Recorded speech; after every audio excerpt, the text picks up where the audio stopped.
Good evening, everybody, and welcome to this new news program. Tonight, we are going to be talking about the most relevant things are happening in our university campus. Let's start. CECR students want a restaurant inside headquarters.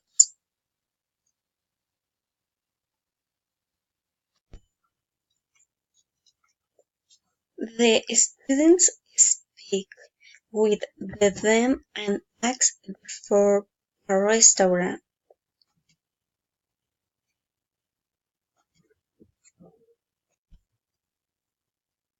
The dean commits to make agreements with cooperatives for choose decision.